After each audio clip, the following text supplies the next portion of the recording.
ஒரு குட்டி கதை பார்ப்போமா? அமரர் விந்தரோட கதை. 10வது ரத்தினம்.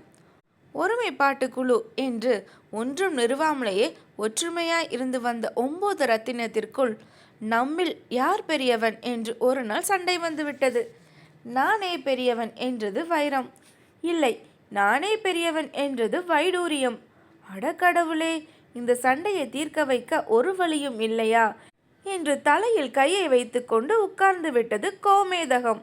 இருக்கிறது என்றது மரகதம். என்ன என்று ஆவலுடன் கேட்டது நீலம். நமக்குள் ஒரு போட்டி வைத்து கொள்வோம். அந்த போட்டியில் எவன் வெற்றி அடைகிறானோ அவனே பெரியவன் என்று நாம் ஒப்புக்கொள்வோம் என்றது மரகதம். என்ன போட்டி அது என்று எல்லோரையும் முந்திக்கொண்டு முன்னால் வந்து கேட்டது வைரம்.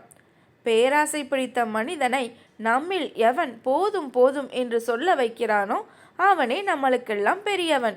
என்ன சொல்கிறீர்கள் நீங்கள் என்று கேட்டுவிட்டு எல்லாவற்றையும் சேர்த்தாற் போல பார்வை பார்த்து வைத்தது மரகதம். அவ்வளவுதான். சரியான யோசனை, சரியான யோசனை என்று எல்லா ரத்தினங்களும் ஏக காலத்தில் தலையை ஆட்டின. சரி, நீ போ முதலில் என்றது மரகதம் வைரத்தை நோக்கி. வைரம் சென்றது. ஆனால் வாட்டத்துடன் திரும்பி வந்தது. என்ன என்று கேட்டது மரகதம். முடியவில்லை அப்பனே, முடியவில்லை. அவனை திருப்தி செய்ய என்னால் முடியவில்லை என்று கையை விரித்தது வைரம். சரி, நீ போ இரண்டாவதாக என்றது மரகதம் வைடூரியத்தை நோக்கி. வைடூரியம் சென்றது. ஆனால் அதுவும் வாட்டத்துடன் திரும்பி வந்தது. என்ன என்று கேட்டது மரகதம். முடியவில்லை அப்பனே, முடியவில்லை. என்னாலும் அவனை திருப்தி செய்ய முடியவில்லை என்று அதுவும் கையை விரித்தது. இப்படியே 9 ரத்தினங்களும் சென்று தோல்வியுற்ற பிறகு நான் திருப்திப்படுத்துகிறேன் அவனை என்றது ஒரு குரல். அது யாருப்பா அது என்று எல்லா ரத்தினங்களும் குரல் வந்த திசையை நோக்கி திரும்பின. நான் தான் 10வது ரத்தினம் அப்பா என்றது அது. 10வது ரத்தினமா?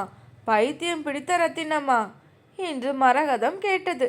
வீண் பேச்சு எதற்கு? வேண்டுமானால் என்னை அனுப்பிப்பார் என்றது அது. சரி வா போவோம் என்றது மரகதம். நீங்களும் என்னுடன் வருகிறீர்களா என்ன என்று கேட்டது அது. ஆமாம், உன்னுடைய லட்சணத்தை பார்க்க வேண்டாமா என்றது கோமேதகம். சரி வாருங்கள் என்று 10வது ரத்தினம் கிளம்ப மற்ற 9 ரத்தினங்களும் அதன் பின் தொடர்ந்தன. பாவம் மனிதன். 10வது ரத்தினம் அவனுக்கு முன்னால் இருந்த இலையில் கொட்டு கொட்டு என்று கொட்டியதுதான் தாமதம். போதும் போதும் என்று அலறவே ஆரம்பித்து விட்டான். தேவலையே, உன் பேரு என்னப்பா என்று தன் எண்சான் உடம்பையும் ஒரு சானாக குறுக்கி கேட்டுக்கொண்டது மரகதம். ஜீவரத்தினம். அரிசி என்றும் அன்னம் என்றும் கூட அடியனை அழைப்பதுண்டு என்றது அது.